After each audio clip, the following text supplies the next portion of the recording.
All right, one NWSL match to preview for today. We've got a midweek game kicking off Wednesday, August 10th. It's going to be Portland Thorns versus Washington Spirit. You can find the action on Paramount Plus kicking off at 7:30 p.m. Eastern. Lisa, who are you picking and why? I love this. So midweek action is back. This game being hosted by the Washington Spirit. It'll be played at Segra Field. As a little reminder, in case you missed our episode yesterday, recapping the weekend, Washington Spirit's coming off of 1-1 road draw with Racing Louisville. Another draw for them. That's now 3 draws in their last 3 matches, and they haven't won a game since they opened it. OL Reign May 1st. So Washington Spirit needs to pick up points. Meanwhile, Portland Thorns are also coming off of a draw, but a high-scoring affair, 3-3. They played it at home against North Carolina Courage. Sophia Smith had a hat trick in that one. And in Washington's last game, Ashley Hatch, she came back for the first time playing with the Spirit since June 17th, dealing with a bit of an injury. She went away for international duty, came back early because of that injury, but she subbed on at halftime of this last match for Washington and ends up getting a goal. And that was her 5th on the season. She leads Washington Spirit with those 5 goals. But Sophia Smith, when I look at these goal scorers between Hatch, we've got Rodman, we've got Sanchez, and then we have Sophia Smith. We've even got Morgan Weaver for Portland Thorns getting some goals in there. But Sophia Smith, she is on a hot streak right now. She scored in 5 consecutive games for Portland. It's the longest streak in the NWSL right now for her. She has 11 on the season, so she's tied in that golden boot race with Alex Morgan. I don't think she can be stopped. I think we see goals coming out of Sophia Smith in this game. And I want to say that this is the match that Washington breaks their curse. But I'm just not so sure about that against a team like Portland that's coming off of a 3-goal game. I honestly see this one as a draw. Listen, there's something I know we don't like to do that, but look. Listen. I love to do that, contrary to popular belief, because the parity within the league makes it tough, to choose the winners and the losers in this one. But I went against my gut, I think, last week when we were going through our previewing between all of these teams, and there were a couple moments where I was like, maybe I want to choose a draw, but I was in Vegas and I was riding the energy, and I'm like, I'm only gonna pick winners, so I didn't actually make a pick, for a draw in a lot of those games. I either chose a winner in every single one, but my gut is telling me that this is going to be a draw, and I want to go with that, but I also want to pick a winner. I think you've got 2 teams in 2 entirely different phases of their season right now. I think if you're Portland, you have, obviously you're on top of the standings. You've got that high competitive nature. You want to go out there, compete, rack up as many points as you can. The Shield is in your sights. You're one of, you're one of what, 4 teams that could probably make a run at this Shield at this point, let alone making a push for the playoffs. But I have to imagine if you're on a quick turnaround and on the road as well in this one, and if you're heading to a place like, I don't know, Segra Field, of all places, there's got to be maybe something in the back of your mind where you're like, you know what? If for whatever reason we drop this one, we're not going to lose vision. It's just going to be how it is, But at the same time, they're not going to lose any ground where they are, quite frankly, I think, coming out of this midweek match. But if you're the Spirit, as we've seen, they've been playing with a little bit different energy, a little bit, a certain level of urgency that we're seeing in these players and their performances out there.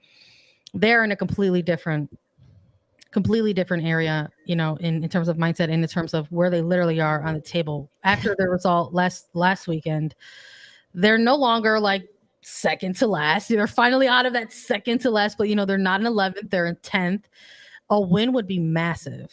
I think you're sugarcoating it. I mean, they're still 10th. They're not high.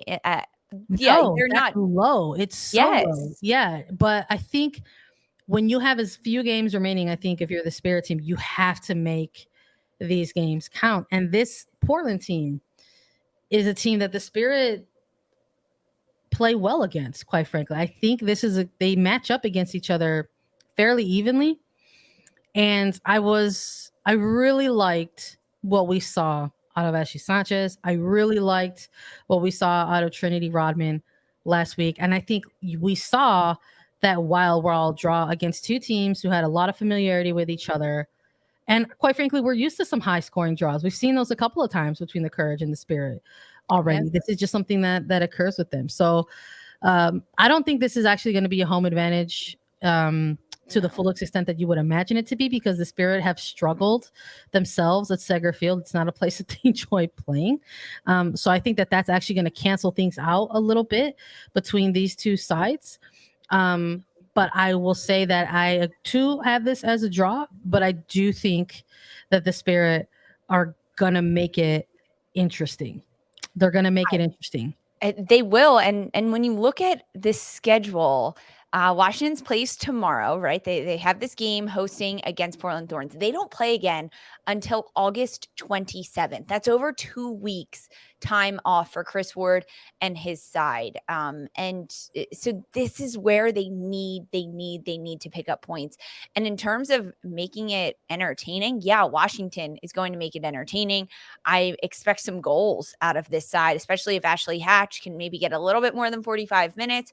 I'm not sure though, still coming back from injury. Maybe we'll see her get 60 in this match. But when you look at a Portland Thorns side, they're coming off games where they've been scoring goals. Their last game, they scored 3. The game before that, 2. The game before that, 5. The game before that, 2. So Portland is a team that can score goals, can rack them up, especially when you have players like Sophia Smith racking up braces every game she's out there.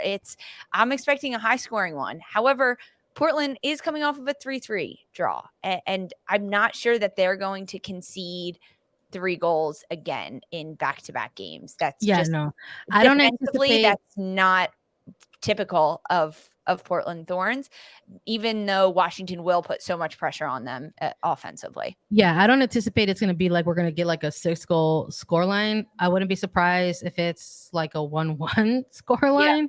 Yeah, me too. And it's one of those kind of come from behind draws for the Spirit. I just I think in that sense you're just like it's not necessarily going to help them in their chase, or their sort of end game for 2022 when we're looking at the actual standings. But I think in terms of like mentality and for like team morale, you don't want to lose that fight. No. And that's not something that I think that we've necessarily seen a drop off when it comes to talking about this Washington Spirit team. I think when you're at this point in the season and you're ranked where they're ranked, I think it's very easy to lose sight of kind of, the simple things like finishing strong or putting together meaningful performances. Game management, frankly. Yeah. And quite frankly, if you want to look and make the comparison game, I think we saw a Gotham team that is in a similar position and didn't have good body language throughout that game against Chicago and exiting that game from Chicago versus what we saw from the Spirit against the Courage, where like I said, where it's like we saw, a wild game and, a sense of urgency and, it's just different. It's just different. I don't know. I'm like, also, I think the fact that you've got this kind of young core between, Rodman and Sanchez, and then I don't know if we're actually going to see Hatch maybe in this one. Because like you brought up a good point about like kind of seeing her in the game last week. I think we'll see her. Backs are tricky, man. Or, what I mean? Like, I don't know. Like, I'm just I think we'll see her. Maybe not more than 45 minutes, but they have over 2 weeks of a break if Ashley Hatch is playing in this game. Let's have more fun with this. because we're both choosing draws. So I'm trying to find like ways to where we can have fun with it. Okay. So you're talking 1-1 draw against Louisville. We're talking maybe we're going to see another 1-1 draw with the Spirit in Portland. Maybe give me a goal scorer. Like if we're putting a goal from each one, is Sophia Smith cracking through and getting one? Okay. Who's going to get one for the Spirit? Oh gosh, I don't want to say Hatch just because she already has one, but it could be Hatch. Tara McKeown. All right, I like it. I'm gonna say Ashley Sanchez. I'm gonna say Sanchez, and She was my other pick, but she just doesn't score enough goals. You know what? I think that's why I think she's due. That's kind of why I'm going. I'm going with it. I think she's due, and that's why I'm going with it. So we'll see. We'll see how this one ends. I would love to listen. You know what I love to do? I love to come back here and be wrong. I would love for there to be a winner and a loser in this match for us to talk about it, but we'll see. It's something about those midweek matches that are a grind, and we often see them kind of settling out into a draw, but we'll see. We'll have to recap that for you all later in the week.